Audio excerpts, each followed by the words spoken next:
Uh, Sekarang gue menghadirkan Peng Peng alias Sebastianus Advent. Kalau kena bui mah begitu tuh Peng. Sebastianus alias Peng Peng. Anjir, goblok. Tapi amit ya, amit. Alias AKA. Kenapa gue menghadirkan Peng Peng? Menurut gue dia ini adalah Si gembala sapi. si pengembala sapi, fotografer yang gila. Kenapa gue bilang gila? Ketika memang kena apa ya, feel-nya gitu. Feel-nya dia nggak akan berhenti tuh moto-moto apa segala macam. Udah kena BM-nya, udah itu. Pertanyaan awal gue adalah mengenai skripsi lu sebelum gue ngebahas mengenai fotografi. Skripsi lu waktu S1 gue inget itu ketika gue bertanya tentang apa Peng skripsi lu? Tentang TTS kan. Ngebahas TTS, ngebahas mengenai cover TTS. Gue kan bingung, apa makna yang diambil di situ Peng? Lu bisa jelasin Peng? Ya singkatnya lah, TTS itu kan ya yang kita tahu kadang banyak Mang Beca ngisi TTS. Kalau dulu itu kita SMA Mang Ojek Gue stensil lu sih Peng. Stensil lu taruh masukin kok dompet. Dompet stensil ya. Cerita tanpa gambar. Ngayal aja gitu.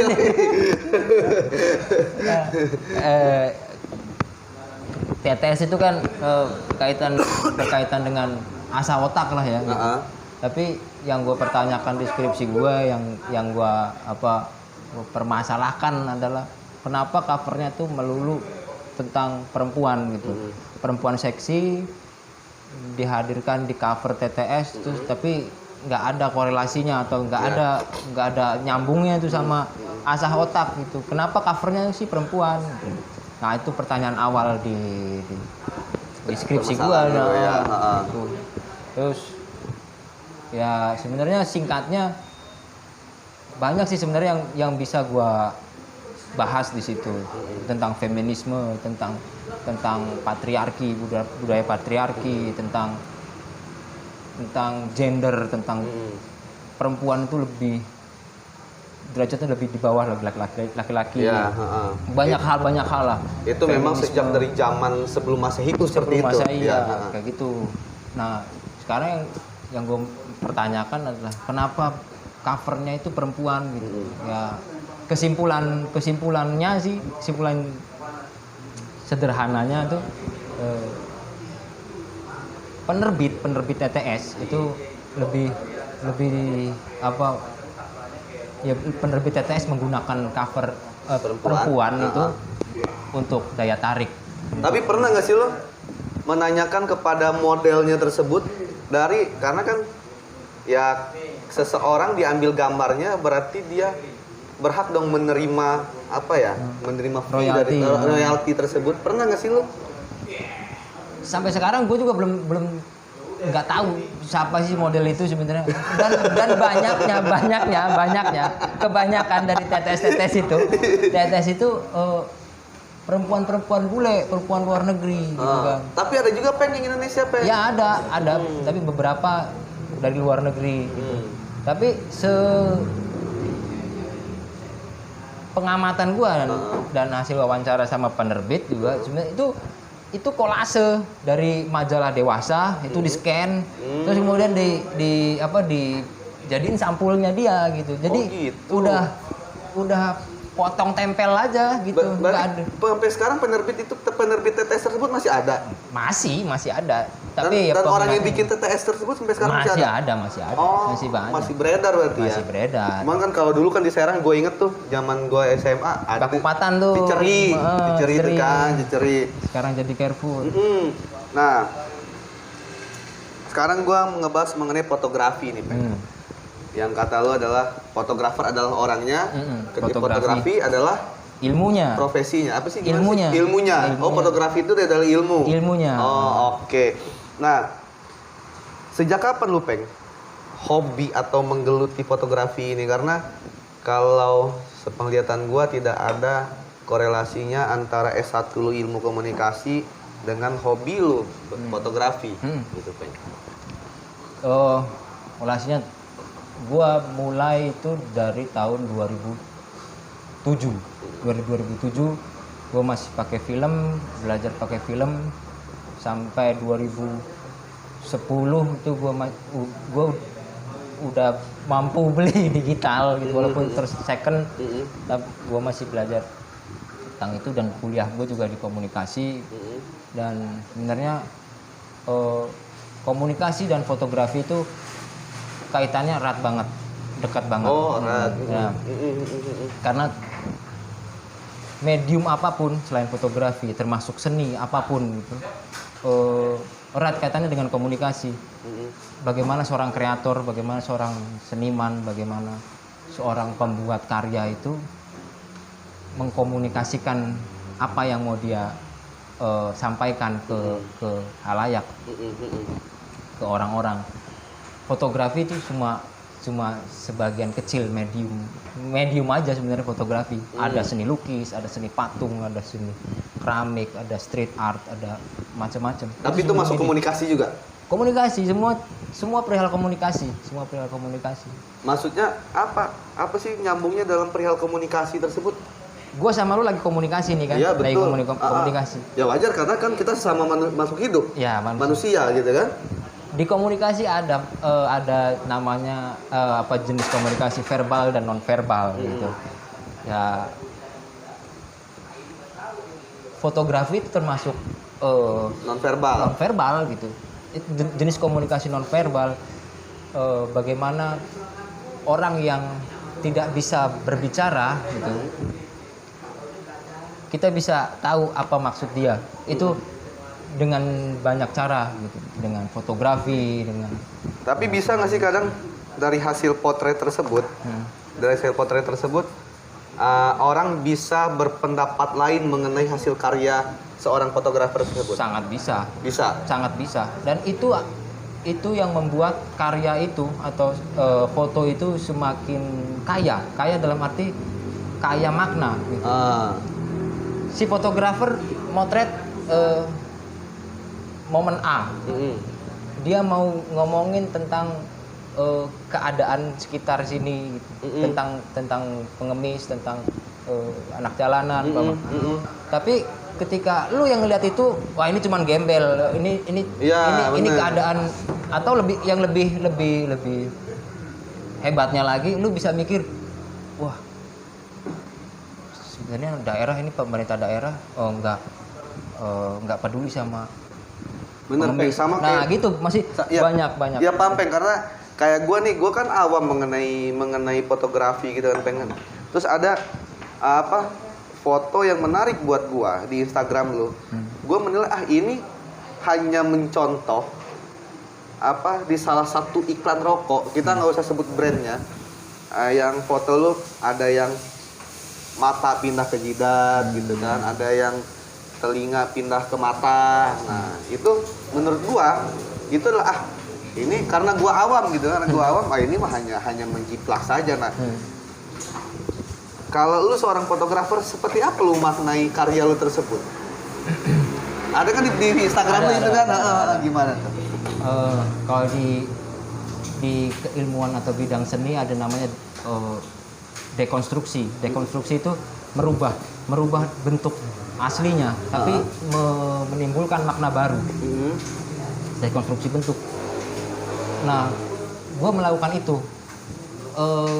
Gue melakukan bagaimana kita tidak melihat tubuh manusia, itu mata atau kepala ada di sini, di tangan. Kita semua sudah sepakat ini adalah kaki, ini adalah tangan. Tapi dalam karya yang gue buat itu, gue mau rubah perspektif orang, bagaimana dia percaya sama tubuhnya sendiri gitu. Dia bisa berpikir dan akhirnya bergerak atas kemampuan dia sendiri. Itu makna dari gambar tersebut. Maknanya itu banyak. Akhirnya tangannya jadi kecil. Iya, benar yang gue lihat itu. Nah, Peng, terus lu waktu itu kan sempet tesis lu mengenai, gue berbicara tugas akhir S2 lu, ya. Lu ngebahas mengenai punk dan skinhead. Apa punk and skin never die, ya kan? Punk and skin never die. Long life. Hah? Long life. Long life ya, long Punk life. and skin. Nah, maksud gue, pertanyaan gue gini, Peng. Apa sih istimewanya punk dan skinhead tersebut? Kok lu bisa mengambil punk dan skinhead sebagai tugas akhir lu? Kenapa nggak pejabat? Pejabat kan lebih istimewa dari punk dan skinhead. Iya. Kan itu menurut lu. Iya. Tapi menurut gua yang lebih istimewa adalah mereka, lebih istimewa. Iya, makanya gue bertanya kenapa gitu? Istimewa dari mana? Punk, skinhead, mau subkultur apapun itu menyumbang warna dari kebudayaan di Indonesia. Punk dan skinhead dari sejarahnya di tanah sucinya sana ya. Tanah sucinya sana. Jadi bilang ini tentang pemberontakan, tentang ini, tentang itu, tentang pemberontakan anak muda. Malah gue berpikir sederhana, ini bukan tentang pemberontakan, ini tentang gaya hidup, bukan? Bukan lagi tentang pemberontakan, bukan lagi tentang gaya hidup. Ini tentang bagaimana dia bisa mengontrol apa yang ada di pikirannya gitu. Mengontrol dalam arti gini, gue nggak suka sama baju yang mayoritas pakai. Iya, betul. Gue memodifikasi baju yang gue pakai dengan patch, dengan gue nyablon sendiri. Rambut semua orang sama rambutnya begitu semua. Tapi gue bikin mohak, gue bikin kayak ayam. Gitu. Nah itu sebenarnya itu kalau berbicara konteks punk, konteks ya kan? punk. Sama kayak skinhead. Kenapa dia botak gitu? Kenapa nggak botak sebelah? Kenapa dia selalu pakai breeches umpamanya? Dia kenapa selalu pakai boots? Kenapa banyak aksesoris yang dia pakai? Ya, kalau gue berpikir lebih daripada ini pemberontakan. Ya oke, semua orang tahu ini adalah pemberontakan budaya. Namanya subkultur adalah sub dari budaya induk. Ya betul. Sama seperti di Indonesia gitu. Kita budaya induknya adalah ya di Indonesia kita punya beragam multikultural di Indonesia gitu. Dan yang lebih gua cari lagi itu bagaimana punk dan skinhead itu beradaptasi di lingkungan sekitar gitu, dan bagaimana punk dan skinhead itu berpengaruh di lingkungan dan dia beradaptasi di kulturnya Indonesia gitu. Gue potong, beradaptasi di lingkungan. Terus apa makna dari foto tersebut? Karena yang gue lihat dari foto lu, karena kan lu sempat juga memoto Taring Babi, kemudian Taring Babi marginal kan, Mike sama Bobby, terus teman-teman dari Good Boy Kota Serang gitu kan. Nah, tapi kan tidak ada di situ makna yang yang nyambung terkait berbaur dengan kultur sosial gitu. Itu di awal sebenarnya, itu di awal pembahasan gitu. Gimana yang gue lihat bukan aktivitasnya, tapi gue membaca itu semua gitu. Apa yang dilakukan Taring Babi, apa yang dilakukan Good Boys Kota Serang. Walaupun fotonya tidak menggambarkan itu, ya, tapi gue menonjolkan sosoknya gitu. Bagaimana sampai sekarang skinhead masih eksis di Serang gitu. Bagaimana punk itu masih eksis di Jakarta gitu. Kenapa Taring Babi gitu, karena ya mereka masih beradaptasi sama lingkungannya. Ya, kalau Taring Babi gue akui memang beradaptasi dengan lingkungan gitu kan, dan memang mereka juga bisa dikatakan orang-orang aktivis semua lah gitu kan, dari punk-punknya gitu kan, memang kritis gitu kan. Cuman yang gue lihat ya gue kan yang balik lagi tadi lah, kalau gue orang awam melihat foto itu lu hanya mengambil mengenai stylenya, bener stylenya Peng, tapi gue tidak dapat makna dari foto tersebut selain stylenya Peng. Gitu. Emang yang gue ambil potretur gitu ya, potret tentang sosoknya, sosok skinhead di kota Serang, Good Boys terutama yang gue ambil Good Boys. Terus gua mix sih sebenarnya, gua padukan dengan apa yang dilakukan dari kawan-kawan taring babi gitu, dengan di Serang gitu. Ya style seperti ini, potret seorang skinhead seperti ini, bukan perihal style lagi gitu, bukan perihal pemberontakan lagi, tapi ini udah perihal bagaimana dia bisa beradaptasi dengan lingkungannya dan skinhead punk itu bisa diterima di masyarakat. Itu titik beratnya sebenarnya. Ya, cuman tetap berat sih kalau ketika punk bisa diterima di masyarakat gitu, dan terkecuali taring babi. Bener, gue akuin. Nah, Peng, balik lagi ke fotografi nih, Peng. Selama lu dari tahun berapa, Peng?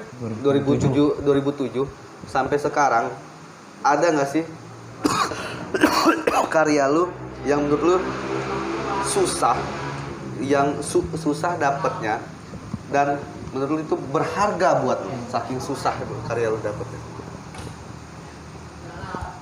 Karena gue gak ada yang susah dan gak ada yang gampang sebenarnya. Karena untuk membuat sesuatu karya, bukan hanya di bidang fotografi, di bidang apapun, seni apapun, musik, teater, itu membutuhkan proses gitu. Nah, yang membedakan adalah prosesnya saja gitu. Gak ada yang ini lebih berharga, ini yang nggak berharga. Semuanya berharga. Berharga adalah prosesnya, yang berharga adalah prosesnya gitu. Kalau dalam ilmu fotografi itu ada ini nggak sih, Peng? Kan fotografi adalah tadi ilmunya, ya kan? Ada nggak sih bagian-bagiannya lagi, misalnya kayak di dalam indoor, outdoor gitu, apa disebutnya kayak gitu-gitu? Ada banyak. Apaan tuh? Tekniknya, tekniknya banyak. Ada motret indoor, studio, lu bisa motret portrait, di luar lu bisa motret landscape, bisa motret human interest, lu bisa motret street fotografi, lu bisa motret dari hal yang paling dekat dengan lu, misalnya lu motret orang tua lu, motret adik lu. Nah, dari yang lu sebutin itu, yang mana yang lu sering lakukan? Pertama fine art fotografi, terus street, sama dokumenter. Tapi semuanya pernah gua coba. Tapi dari makro, dari sampai iya, makro tuh. Jadi gue punya senior gue di pecinta alam, di Himpala Unas. Itu senior gue itu dia fotografer juga gitu kan. Kebanyakan dari fotografer itu makro mainnya, Peng. Gue lupa dari otak gue apaan ya yang dari kecil menjadi besar gitu tuh. Nah, itu kan ilmu makro gitu kan. Lu pernah nggak pernah nggak sih mencoba itu makro itu? Kalau memang pernah, apa ya lu potret? Karena kan gue nggak ngeliat di Instagram lu fotograf apa hasil foto makro gitu, Peng. Gitu. Dari awal berproses fotografi, gue mencoba semua genre fotografi, dari makro, landscape, dari street, dari semua genre yang ada di dalam fotografi. Lu punya kenyamanan tersendiri dan lu punya kecintaan lu lebih besar di situ gitu kan. Nah, gue jatuh kecintaan gue sama dokumenter fotografi gitu. Fotografi dokumenter sama street fotografi gitu. Gue seneng jalan, gue seneng bertemu dengan banyak orang, gue seneng ngobrol, gue seneng ketemu teman baru, ketemu orang baru. Nah, itu yang gue terapkan dan itu yang gue lakukan di street fotografi. Ntar gue potong, apakah berarti lu kalau ngomong gitu, apakah orang yang profesi yang makro itu tidak suka apa sih nongkrong, berbau dengan orang-orang yang baru? Belum tentu. Gitu. Karena belum ya gue bilang tadi, semua orang punya kecintaan terhadap semua. Mungkin dia lebih cinta dan lebih cenderung ke fotografi makro. Kita kan jujur, gue bukan gak suka sama makro, tapi mata gue minus, mata gue nggak bener kalau ngelihat yang kecil ya gimana tuh. Tapi kan dibantu dengan lensa, Peng. Lensa Ya. makro itu kan gue pernah ngeliat segimana sih lensa makro segini deh kalau nggak salah gue ada Iya. segini nih. Dan itu harganya nggak murah juga gitu Ya, kan. ya. Gue bukan nggak cinta, cuma gue pernah ngelakuin semua gitu. Ternyata ada kesulitan, ada kemudahannya sendiri-sendiri, dan semua orang pasti gue lebih seneng motret model, gue lebih seneng motret landscape karena gue sering traveling kemana-mana. Temen gue ada tuh, Peng, yang motret apa sih model-model hot gitu, Peng. Iya. Aduh nggak usah sebut ininya lah gitu kan. Stit. Gitu kan.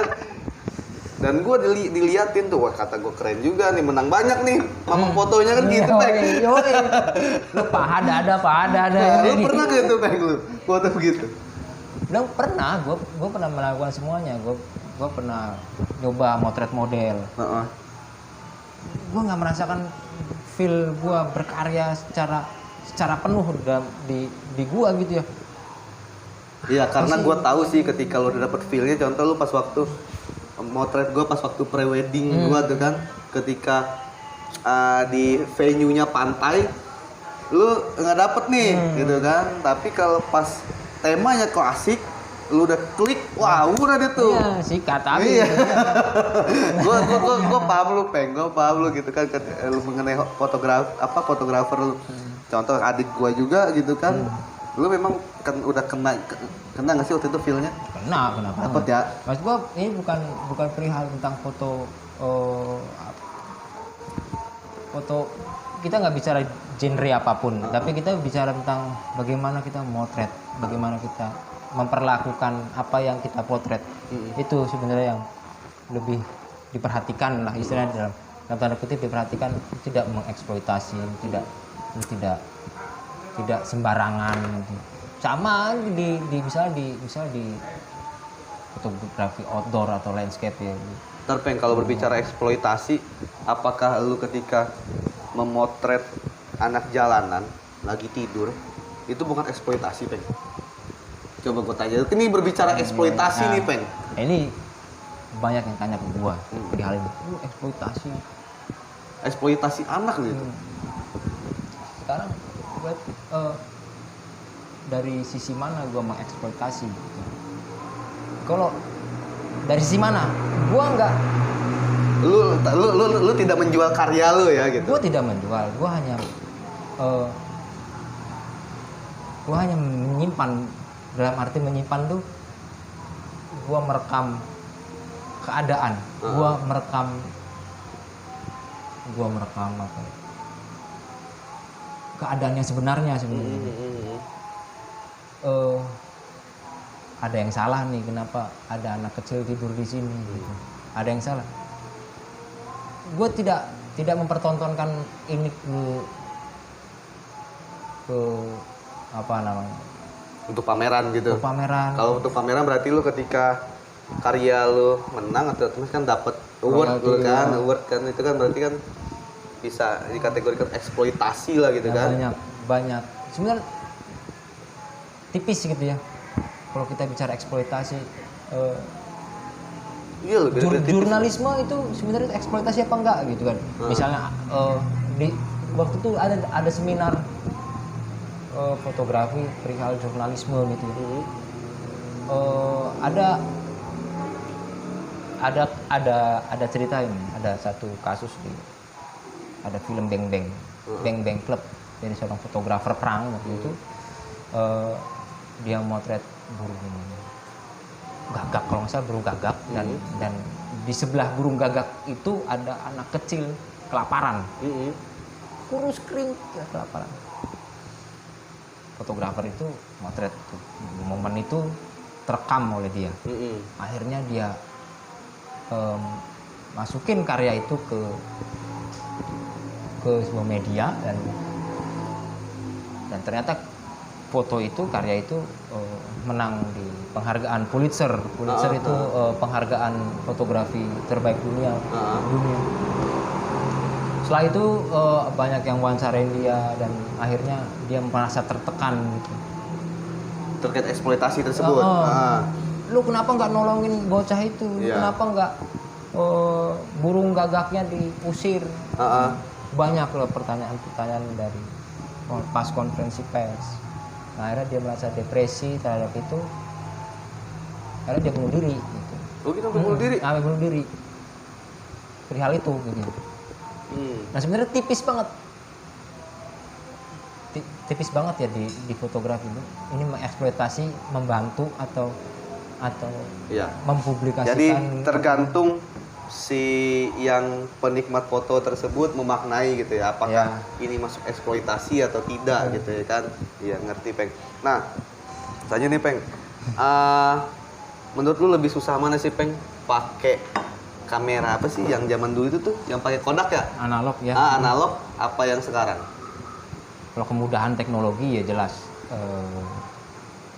kamera digital, lu bisa ngapus berapa aja, kapan aja, lu bisa ngasilin foto berapa aja dalam satu memori gitu ya. Lu bisa menghasilkan foto ribuan, jutaan. Kalau kualitas? Balik lagi kepada bagaimana cara lu motret gitu sebenarnya. Kalau bilang kualitas ya, dua-duanya bagus gitu, sangat bagus. Nggak ada kamera digital sekarang kalau nggak ada kamera analog gitu kan. Oh iya pasti, itu pasti. Perihal kualitas kita tidak bisa membandingkan kamera analog lebih bagus atau kamera digital lebih bagus ini, karena foto-foto yang kita lihat di media gitu, foto Che Guevara, foto Presiden Soekarno itu kan dari kamera film. Iya betul. Dan betul. kualitasnya sampai sekarang masih terjaga dan masih terjamin dan masih bagus tuh. Iya gitu-gitu aja udah. Gitu aja. Iya. Paling ketika pewarnaannya orang yang bisa mewarnai tersebut di software gitu kan. Iya. Berarti intinya main bisa mainin efek aja gitu ya. Ya gimana cara lu gitu gak sih? Kalau efek itu kan di luar daripada fotografi. Oh itu di luar pada fotografi? Ya maksud gua kalau efek dari software ya itu maksudnya di luar dari fotografi. Maksudnya itu bagian dari fotografi, tapi di luar. Gitu. Tapi bagaimana caranya lu merekam aja gitu. Lu bagaimana cara lu motret itu yang menentukan kualitas gambar lu, menentukan kualitas karya lu gitu. Nah, Peng, dari sekian banyak hasil karya lu yang gue lihat di Instagram sih, dan pasti dan yakin gue juga di memori laptop lu juga pasti lebih banyak lagi daripada di Instagram. Nah, karya yang mana yang pernah lu jadikan sebagai apa ini kan apa sih, diikut kontes gitu ya, pameran gitu? Ada nggak? Banyak sih, banyak. Terutama perihal sosial budaya. Dapat ini nggak sih? Apa namanya? Juara nggak sih lu? Nah itu kelemahan gua nggak bisa nggak pernah menang. Nggak pernah menang. Apa ini terlalu miskin? Padahal menurut lu kan di foto gua udah bagus banget nih gitu ya. Semua orang punya itunya sendiri lah sama karyanya kan. Iya. Dan juri juga punya penilaian lain lah gitu ya kan. Kadang itu kan perspektifnya juri gitu kadang. Wah ini bagus nih. Lu bilang bagus dari mana juri? Apa nggak tergantung amplop juga? Ya mungkin amplop. Hadiahnya 1 juta, ngamplopinnya 800.000. Oke Peng. Apa nih Peng harapan terakhir lu? Bukan harapan terakhir, kalau harapan terakhir sih ini ya, lu mau mati besok Peng. Maksud gua gini Peng, ini pertanyaan terakhir sih Peng. Di podcast gue ini buat lu. Mimpi lu dengan karya-karya lu tersebut Peng. Mimpi gue itu banyak banget dalam bidang fotografi, seni. Jangan terlalu banyak Peng kalau mimpi. Ya satu aja nih gue bilang satu nih. Iya. Paling beberapa lah. Gue mau sebenarnya pingin gitu. Someday jadi kenyataan gue mau bikin sekolah fotografi gratis. gratis untuk seluruh rakyat Indonesia. Wah, asik. Amin, amin. Bener hebat juga lu kalau seluruh rakyat Indonesia berarti lu harus menyediakan tanah berapa hektar itu, Peng? Ya enggak semuanya pengen jadi fotografer. Kalau dari 100 kita ambil persentase, bisa dari 100% ada 30% yang minat fotografi, sekian juta penduduk, Anjing. gimana lu? Lu diseriusin lu. Itu berbicara mimpi. Seluruh rakyat Indonesia tuh buat semua orang Indonesia. Gua gratis. Mau siapapun boleh belajar fotografi tanpa kamera. Sebelumnya nggak punya kamera, silakan belajar fotografi. Sekarang handphone bisa menghasilkan Betul. Dengan karya foto yang luar biasa. Iya, luar biasa, betul. Sekarang fungsinya handphone nih cuma buat motret, bukan komunikasi sebenarnya sekarang. Bagus banget kamera sekarang. Mau makan dipotret dulu ya. Oke, Peng, thank you banget nih, Peng. Siap. Atas waktunya. Thank you juga. Sukses terus buat karir lu, Peng. Sukses juga buat YouTube-nya. Amin. Semoga makin banyak subscriber. Banyak like, banyak yang share. Oke. Thank you, Peng. Thank you. Dan sukses terus. Sekian, terima kasih.